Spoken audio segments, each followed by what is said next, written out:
time that they've put into loving our kids. I'd like to thank the administration, our support, our weight training, so everybody that is part of our program, or what I call it, our Ohana, our family, how much they've put in and believed in what I was trying to say. I'd like to thank you guys because you guys give me a chance. I know you guys doing your job, but you guys have been gracious to me. It's hard, I look back and I say, is this one of the greatest days of my coaching career? Absolutely. I feel like I'm the richest man in the world right now, not by monetary, I trust me, and still living paycheck to paycheck, but just because of the wealth of love these kids have given me and the trust that they've given me. As an educator, you try to correct, and hopefully they get it. And you try to speak to them and teach them, and hopefully they get it. And you ask them to love and trust, and hopefully they get it. Today kind of shows there is no secret to success in coaching. It is loving these kids and making sure you inspire them. And I can't wait to go and hug my wife and my kids and just celebrate. But thank you guys. Back off from the Spire, 2 stars, you guys go down, this next guy up, and you're talking about them playing for you grinding, but even a win like this, I mean, how the offense came together, defense played, does it mean a little bit more? It does, because like I said before, the what's next mentality. We don't get a good down on first down or a good play on first down, and what's next? Somebody goes down, and you never want to see that. But what's next? Who's next?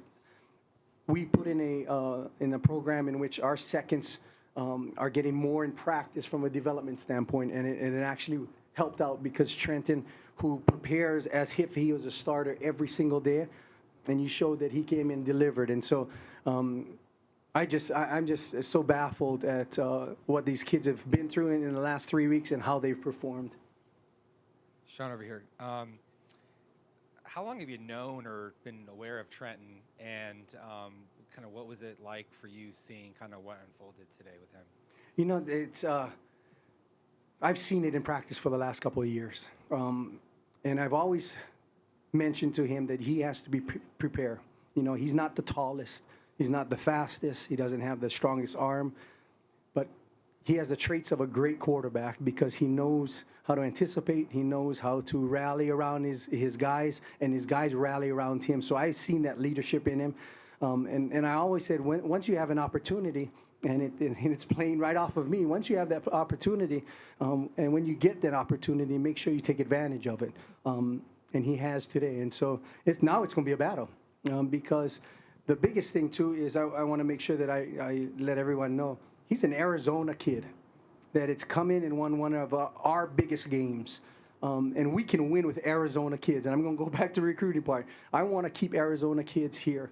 And he just amplified that for us.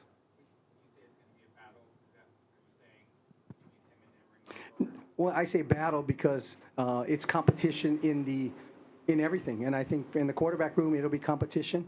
And competition makes everybody better. And so when I say battle, I'm not saying that he's going to be the starter, but it's going to be a good battle from a competition standpoint that'll make each other better. Coach, on Emory, how's he doing? What's his status?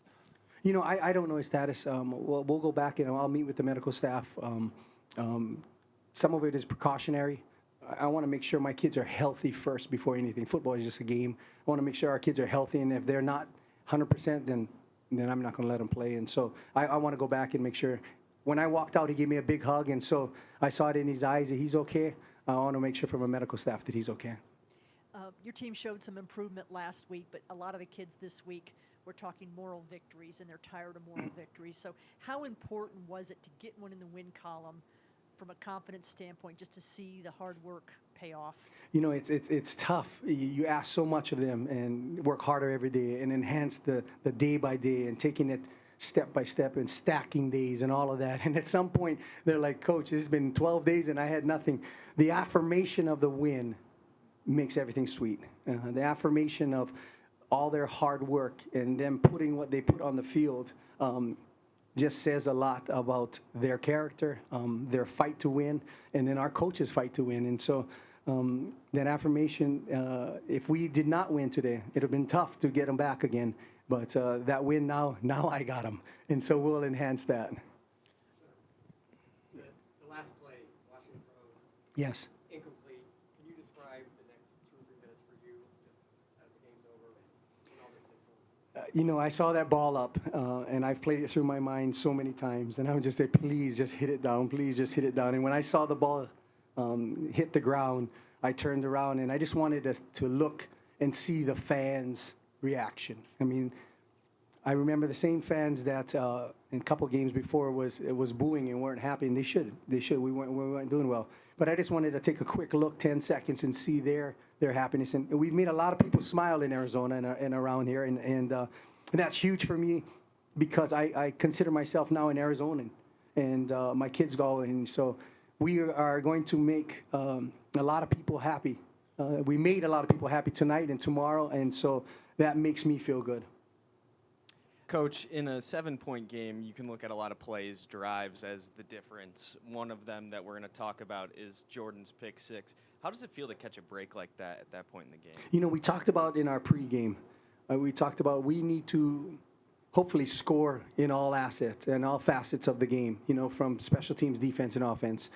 The offense was clicking. I thought they're strategic in what they were doing. They didn't ask Trenton to do too much. And then when you get a defensive play like that and it puts you above the top, because I know that it's going to be hard to stop University of Washington because they're very talented. And if we could have kept that buffer and keep that buffer and keep fighting, I thought we had a chance at the end, and that's what happened. Coach, you've talked so much the past couple of weeks about being relentless and the players being relentless, whether it's Trenton or Daniel or overcoming the injuries in the trenches. How did your team exemplify that relentlessness? I told them a couple of days, and I tell them in every meeting that I'm going to be relentless on you being on time. I'm going to be relentless on us running on the field. I'm going to be relentless in the game, asking for you to do as much as you can. I told them I'm going to be with them the whole game, and I'm going to be relentless on the sideline when you're not doing something right. They know that I'm coming for them. They know that I'll never give up on them. They know our coaches will never give up on. So that relentlessness is now what you see on our kids because they relentlessly want to win. And so we want to stack this win now with Stanford in 2 weeks. But we've stacked the days. We've stacked games now, and now we want to stack the rest of the 6 games and to make this season a very successful one. Coach, I'm sure with a win like this, it's a huge morale booster. It gives you lots of momentum. What do you want to try to do during this bye week to make sure this momentum carries all the way through until your next game? I want to make sure that we're strategic with this bye. I want to make sure, like I told them tonight, celebrate, be careful, but they got to celebrate wins. Tomorrow we'll get back to work. We have our Ohana dinner tomorrow with all of our coaches' families and the kids, and that's because of the celebration that we want to give. And then Monday I'll give them off, but we'll be strategic in getting kids back from injuries, all those nicks, and making sure that they have a sigh of relief because they need some rest too. These 3 weeks have been very, very hectic on them. I gave them 24 hours to grieve and asked so much of them. And so now I'm going to give them a little time off. I'm going to go see my daughter play volleyball, and I haven't seen her play collegiately because our seasons get together. But I can't tell you how happy I am inside. I know I'm not jumping all around, but I can't tell you how happy for our kids and this program. 2 more. Let's go 1 and 2. Coach, you had these kids believing in you the moment you took over. They had a tough loss against Utah. They came into here and said that they feel different with you. You go into USC last week, you played that game tough, take the moral victory, come back home this week, pull off a huge win.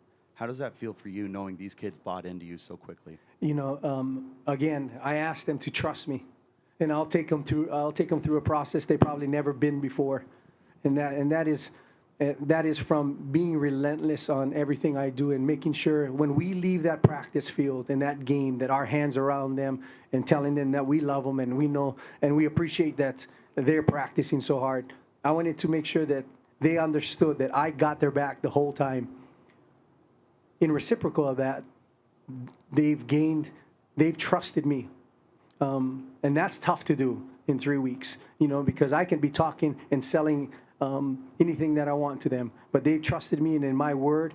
Like I told Chris before, I'm a man of my word. And when I say I'm going to do something, I'm going to do something. I told them that we're going to win, and we're going to win. And so when we stack days, I look to win again. I thought against USC, I told them point blank, that was our game that we did not take care of. And that's not going to happen again. I said at halftime, we have to learn from the game before. And we learned from the game before how to finish. And now it's, to me, it's a catch-22 because I'm going to ask so much more from them, and I'm going to push them, and I'm going to push them until they can't go anymore. But they deserve it. They deserve it. They deserve all the accolades, and it's just a big win for the whole program.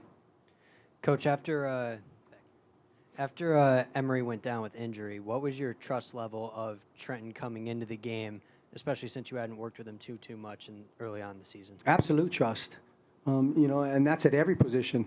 Ladarius couldn't finish the game as well, and another kid, Ben Bray, came in, a Red Mountain kid, an Arizona kid again came in. It's the what's next mentality, and the kids know that I will never skip a beat in putting the next person because I trust all the guys in our team. If they're the second guy, they got to be ready to play because they're only one play away. And so from that part, they know I trust them, and I know that they're going to give me everything they got. And Trenton played a heck of a game.